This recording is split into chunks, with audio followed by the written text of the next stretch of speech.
Okay, this is going to be a review for All That Is by James Salter. It was published by Knopf in April of 2013, and this book has 254 ratings on Goodreads. It doesn't really have much of a plot. It is mainly a character study, but the main fault that I found with it is that the character that this character study is about is kind of boring. This book takes place after World War II. It follows Philip Bowman, and he was in Okinawa during World War II, and then he goes back home after the war and he gets a job in publishing.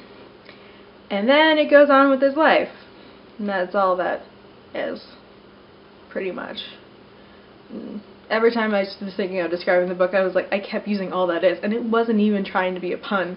That is the main real problem I had with this, and the character just seems so bland to me that the only other type of character that I could, this is gonna sound like a really weird comparison, but I compared this character to Bella Swan from Twilight. Bear with me here. Looking at the reviews of this book, a lot of people overwhelmingly really liked it, and a lot of people said, totally understand, I totally saw, people that they knew or themselves in this character. If you haven't been through, a poor first marriage and then just fumbling along as you get older and trying to date women, you probably won't get this.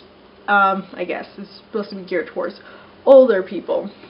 But I think the thing is that this character, I wouldn't say intentionally is bland, but it works because this character is bland enough for the reader to project either their personal feelings or project a clear idea of who they believe Philip Bowman to be. So Philip Bowman is sometimes he seems kind of really generic enough to really be a blank canvas for people to project who he is, whether it's from their personal experience or them extrapolating experiences from other people that they know.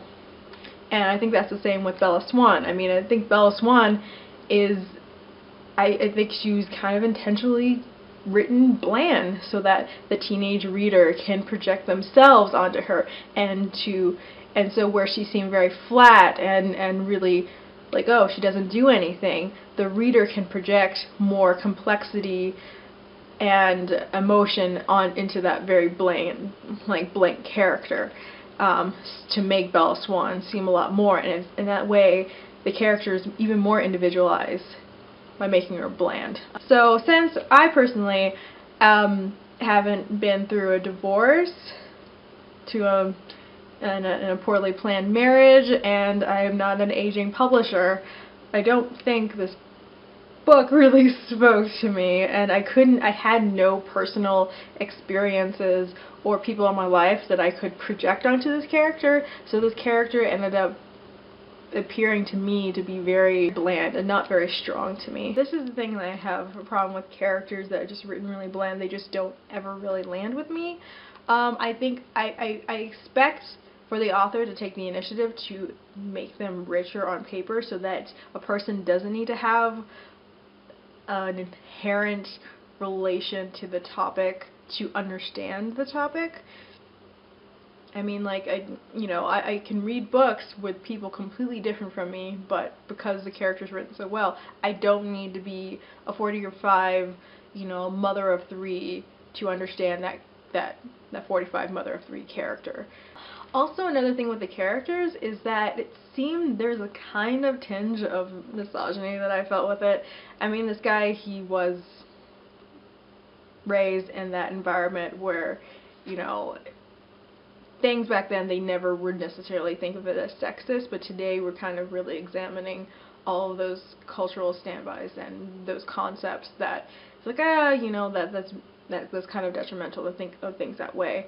And it kind of seems like all the female characters in here, they had the potential to be very good, well-rounded characters, but it seemed like they're almost there, but they were stunted in some way.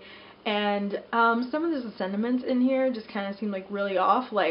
A woman wins a court case just because she's pretty, or a woman has no problem getting a job if she's pretty, and that is oh, of course, it's kind of no, You know, in the 1950s, I don't really think a woman would win a court case just because she's pretty. And it kind of seems like it had a different reimagining of that time period, as if it was super easy for women back then.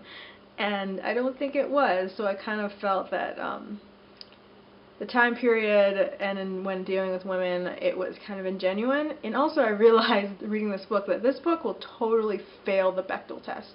I mean, just totally throw out the whole time limit of the Bechdel test, and it still kind of fails. Yeah, that gives you an idea of what this book is like, especially in terms of gender, I guess, but that's not the main point, but I don't know. I know that this person is being heralded as like one of the best unappreciated American novelists still living, I guess, but I still don't see it. I've read in the back that he has books of short stories that have won awards, so if I happen to just stumble across those, I might read those, but right now I'm not going to be seeking out any more James Salter works. That's just how it is. That's all that is. I'm gonna have to stop trying to make that joke because it's really lame. But yep, I give this a 2 out of 5 stars on Goodreads. I guess I'll see you guys later. Bye.